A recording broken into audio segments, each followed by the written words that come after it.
जय हिंद बच्चों।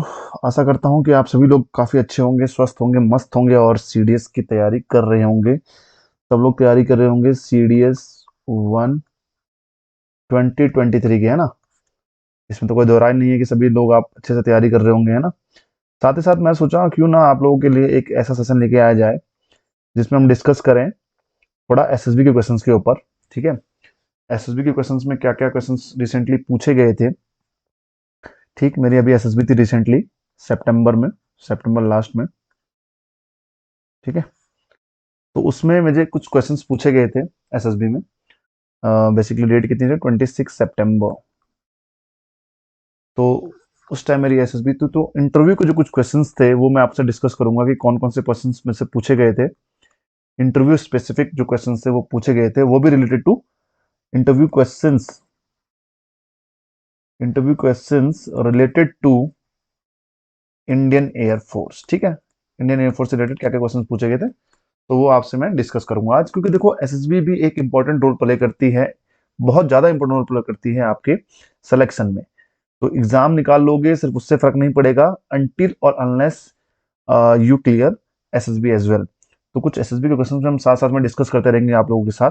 ठीक है, तो क्या क्या क्वेश्चन पूछे गए थे इंडियन एयरफोर्स में।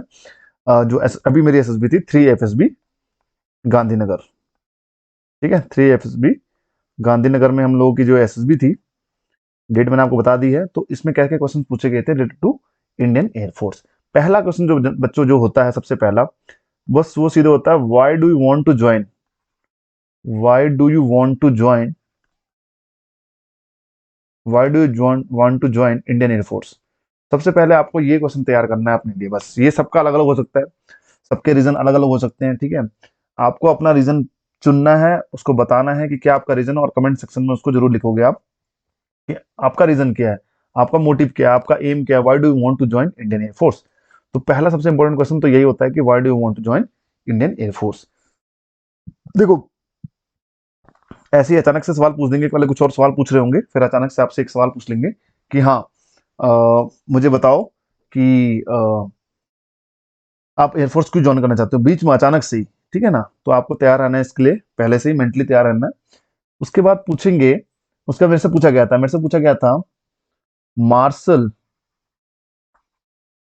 ऑफ द इंडियन एयरफोर्स कौन है, martial of the Indian air force कौन है। तो बच्चों सीधे सीधे आपको सबको पता होगा, एयर चीफ मार्शल। रैंक भी जरूर बोलनी है आपको, मैंने बताया उनको, air chief marshal Arjan Singh. तो he is the only marshal of the Indian air force जिनको marshal of the Indian air force बनाया गया था। ठीक है ना, एकमात्र है ये। नेवी में कोई भी नहीं है, और आर्मी में कितने हैं, 2 हैं। तो ये जानकारी आपको पता होनी चाहिए थी। ठीक है ना, हमेशा रैंक जरूर लें। देखिए, जब भी आप अ, इनका नाम लेते, जैसे चीफ ऑफ एयर फोर्स पूछा गया आपसे, chief of the Indian air force कौन है, तो एयर चीफ मार्शल जरूर बोलोगे आप। ऐसे बोलोगे हमेशा, air chief marshal V R Chaudhari. आप ये कभी मत बोलना कि वी आर चौधरी हमारे chief of the Indian air force हैं। आपको इसके साथ उनकी रैंक बतानी पड़ेगी, बिकॉज वो रैंक बहुत इंपॉर्टेंट होती है, इस रैंक की बहुत इंपॉर्टेंस होती है। ठीक है, इस रैंक के बिना अगर आपने बोल दिया तो काफी डिसरिस्पेक्टफुल माना जाएगा, मतलब। ठीक है ना, तो कोशिश करें कि उनकी रैंक के साथ उनका नाम ले। ठीक है, उसके बाद चलते हैं थर्ड क्वेश्चन की तरफ। ठीक है, थर्ड क्वेश्चन क्या पूछा गया था, थर्ड क्वेश्चन उन्होंने ऐसे पूछ लिया था, who is the first chief of Indian air force, who is the first chief of Indian air force. ठीक है, who is the first chief of Indian air force. तो भाई मेरे मुंह से सीधे निकला कि air marshal Subroto Mukherjee, air marshal Subroto Mukherjee. अब देखा जाए तो ये जवाब भी एक प्रकार से अपने आप में सही था। एक्चुअली ये अपने Indian Indian chief of the Indian air force थी, Indian chief of the Indian air force. ठीक है, Indian chief of the Indian air force है। बट इससे पहले जो सबसे पहले हमारे एयर चीफ रहे हुए वो रहे हैं आपका एयर मार्शल, एयर मार्शल, वो आपका नाम है उनका air marshal sir Thomas, sir Thomas Elmhirst, sir Thomas Elmhirst. बहुत इंपॉर्टेंट नाम है ये भी। इंडियन एयरफोर्स जब स्टार्ट हुआ था एक्चुअली में आपका, तो सबसे पहले हमारे जो चीफ थे यही थे, chief of the Indian air force. ठीक है, पहले जो आपका एयर चीफ मार्शल रैंक नहीं हुआ करती थी, जो एयर चीफ मार्शल बने थे, पहले आपका एयर मार्शल तक रैंक हुआ करती, जो पहले एयर चीफ मार्शल बने थे वो भी हमारे अर्जन सिंह ही थे, बिकॉज उससे पहले आपका एयर चीफ मार्शल रैंक नहीं थी, ये रैंक बाद में ऐड की गई थी, पहले आपका एयर मार्शल ही रैंक हुआ करती थी, ठीक है ना। तो ये आपको इंपॉर्टेंट क्वेश्चन है, इसके बारे में आपको पता होना चाहिए, ठीक है ना, इसके बारे में, ठीक। क्योंकि इनका एक बहुत बड़ा रोल था कि इन्होंने इंदिरा गांधी से ये गुजारिश की थी कि हम लोगों को इंडियन आर्मी का एक सब्सिडरी ना माना जाए, मतलब इंडियन एयरफोर्स का सपोर्ट एक विंग ना माना जाए, हमें इनको अलग रखा जाए, इंडिपेंडेंट रखा जाए, और हमें इंडियन आर्मी के अंडर में काम ना करना पड़े, ठीक है। तो इन्होंने उसके लिए गुजारिश की थी इंदिरा गांधी जी से उस टाइम पे कि हम लोग इंडिपेंडेंटली काम करेंगे, ठीक है ना। अदरवाइज आपको पता होगा कि हमारे इंडियन एयरफोर्स जो है, कई लोग उसको ऐसा सोचते हैं कि ये इंडियन आर्मी की ही एक सब्सिडरी है, यानी कि एक कोर है उसका, ठीक है, उसकी हेल्प करने के लिए बनाई गई है, जबकि ऐसा कुछ भी नहीं है, ठीक है। इंडियन एयरफोर्स के अपने अपने रोल है, अ, अपने बहुत सारे रोल है, बहुत इंपॉर्टेंट ऑर्गेनाइजेशन है इंडियन एयरफोर्स, ठीक है। चलिए अगला चलते हैं चौथे क्वेश्चन की तरफ। इसके बाद जो क्वेश्चन आया था, वो क्वेश्चन पूछा गया था आपका, highest highest war time gallantry award, highest war time gallantry award. तो भाई सबको पता है कि highest war time gallantry award क्या होता है, वो होता है आपका परमवीर चक्र, ठीक है ना, परमवीर चक्र। फिर उन्होंने मेरे से पूछ लिया कि peace time, highest peace time highest gallantry award क्या है, peace time highest gallantry award क्या है,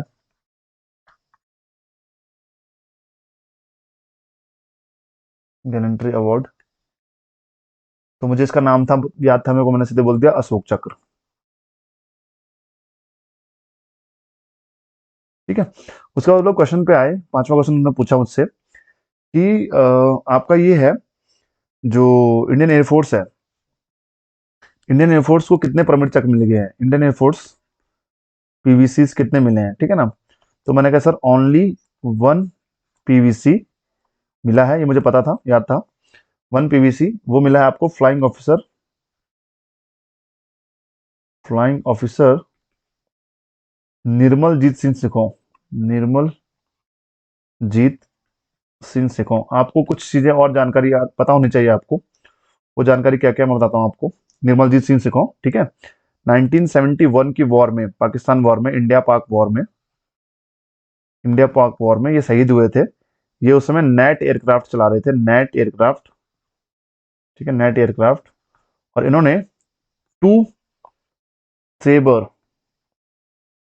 पाकिस्तानियों का था ये, पाक्स, टू सेबर एयरक्राफ्ट को मार गिराया था, और तीसरे को मार गिराने वाले थे तब तक इन पे मिसाइल लगी और ये वीर गति को प्राप्त हुए, ठीक है ना।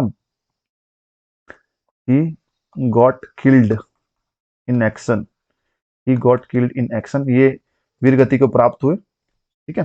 तो इसी के लिए उनको पोस्टुमसली, पोस्टुमसली पता होना चाहिए आपको, पोस्टुमसली इनको मिला गया था परमवीर चक्र, ठीक है ना, पोस्टुमसली, इनके मरने के बाद ही अवार्ड इंडियन एयरफोर्स को मिला था। मैंने कहा सिर्फ सब एक ही पीवीसी मिला हमें इंडियन एयरफोर्स को, जो कि मिला है फ्लाइंग ऑफिसर निर्मलजीत सिंह सिखों को। उसके बाद पूछ लिया भाई उन्होंने, अचानक से पूछ लिया कि भाई रोल ऑफ इंडियन एयरफोर्स बताओ क्या क्या है। रोल ऑफ इंडियन एयरफोर्स, भाई देखो, रोल ऑफ इंडियन एयरफोर्स अलग अलग चीजों में अलग अलग चीजें हो सकती हैं, बट मेन मेन बड़े बड़े तौर पर सिर्फ 5 रोल होते हैं, और ये भी मेरे को याद था, एक्चुअली मैंने याद किया था एक बुक से, ठीक है ना। 5 रोल, मेजर मेजर इनके रोल हैं। फर्स्ट जो है air defence of Indian territory, air defence of our country, ठीक है ना, of of of India, air defence of India. Second आप बोल सकते हो अजॉल्ट, अजॉल्ट या डीप स्ट्राइक, जो बोलना चाहो, स्ट्राइक ओवर हॉस्टाइल कंट्री। पहली बात तो देखो, अपना एयर डिफेंस करेगी, मतलब इंडियन, हमारे जो इंडियन, एक मिनट, एक मिनट, क्या हो गया है? हाँ, हॉस्टाइल कंट्री है जो असोल्ट, एक मिनट, हम्म, हम्म, थोड़ा सा इसको जूम आउट कर देता हूँ। ठीक है। असॉल्ट या स्ट्राइक ओवर हॉस्टाइल,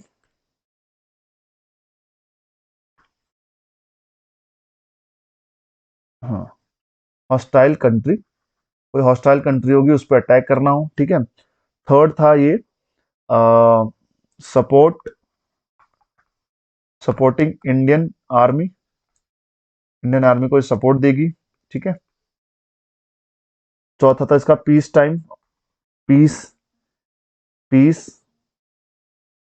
और फिफ्थ वन जो आएगा इसका आएगा वो सपोर्ट हो गया इंडियन आर्मी, पीस हो गया, और फिफ्थ आएगा आपका रिकॉनेसेंस, रैक की और सर्वेलेंस, सर्विलांस, ठीक है ना। तो ये 5 रोल, मेजर मेजर रोल हैं, ठीक है। उसके बाद देखो सातवां क्वेश्चन बता देता हूं मैं आपको।